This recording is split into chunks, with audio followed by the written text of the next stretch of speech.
Hey Gemini, I'm Eleanor and welcome to Peaches by Starlight Tarot. This is your March overall reading where we're going to break down this Three of Swords energy that came out in your 2020 forecast, which is linked and timestamped below. This is, you can hear me talk more about it in that video, but in general it's about past heartbreak, things that have hurt you in the past, and trying the way they have a tendency to be projected onto the future and recreated and repeated if we don't heal them.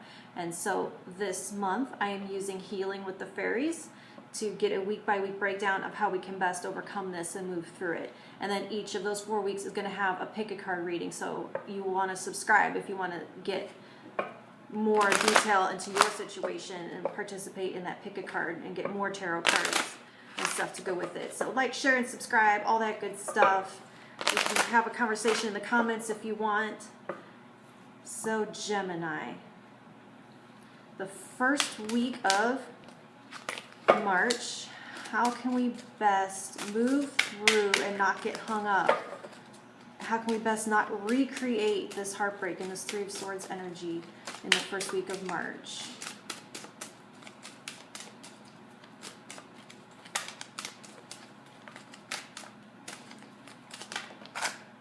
Okay, you have family harmony. All right, week 2. Week 2, how can Gemini avoid the pitfalls of the Three of Swords? Magic of nature. I don't know why I'm holding them up. They're not focusing. All right, third week of March for Gemini. How can Gemini move through this pain? Sexuality. Now, interestingly, Aries, for the third week, I think it was the third week, they got Tantric Journey. So there's an interesting synchronicity there. So call your Aries buddies. You might be able to help each other out through this time.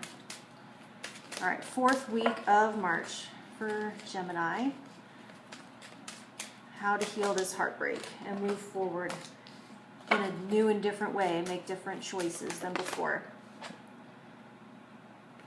Positive expectations. Okay, so let's talk some more. Okay, Gemini, let's talk about what the fairies have to tell us to help us through this Three of Swords, very challenging energy in March. So the first week you have family harmony, and this is going to be talking about healing issues with your family. And it doesn't strictly mean reconciliation with family members if it is better for you and healthier for you to keep boundaries and keep them at bay, or live your life and move on past them if they are unhealed themselves. What this does, it doesn't mean necessarily inviting people into your life that aren't good for you. It does mean reaching back and figuring out how those experiences have shaped who you are and how it has shaped how you make choices, your fears, and that type of thing. So if you can travel back and get a handle on how those family dynamics affected you and have changed you, you can identify them, bring them into the lights for healing and for closure. And this deck in particular does say to find 3 reasons why you're grateful for your family. And if there's anyone that is particularly challenging or frustrating, think of 5 reasons.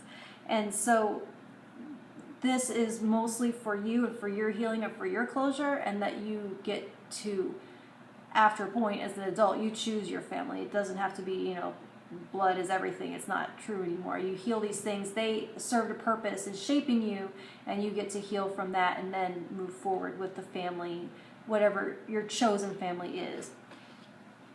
The second week, you have the magic of nature. And this is fairly literal. It is talking about getting fresh air, getting sunlight, the way getting your feet out into the dirt without shoes on, being near a body of water, how these things do fight depression. So there is a call to get out in nature and connect, very literally and super easy.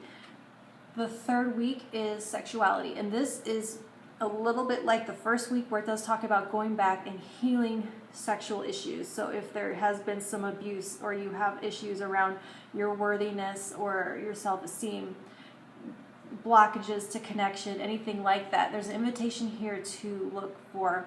This is particularly heavy and not just like, oh, just do it. This is specifically speaking on professional help and therapy, and to be open in this third week of March to being guided to the right sources of that help, because sexual connection is one of the life's joys and one of life's pleasures, and if that's something that you aren't experiencing to its fullest, that's because there is something for you to look at for healing so that you can, and so you don't continue to miss out. So the fourth week is positive expectations, and this has to do with, actually it reminds me of a meme that I just saw, which is like, if you planted a seed, you wouldn't be pulling it up every few hours just to see if it's sprouting. You have to trust that it's doing its work down there under the ground, even though you can't see it. And so it's going to be talking about releasing the doubts and the fears. That this Three of Swords, these swords in your heart are those doubts and those fears, negativity, a tendency to assume that since you haven't seen anything come of this yet, that nothing's happening. And it does promise, it says that you won't see immediately results, and you do have to keep the faith and not destroy everything at the last, right when it was about to sprout, because you lost faith and you lost patience. All right, Gemini, go ahead and subscribe, because there will be a video for each one of these cards. It will be a pick a card with 3 stacks, and you'll get to pick the one that you feel like is meant for you. And there will be 3 cards, and you'll get more detailed information onto how it might apply to your specific situation. Okay, I'll talk to you soon. Thank you.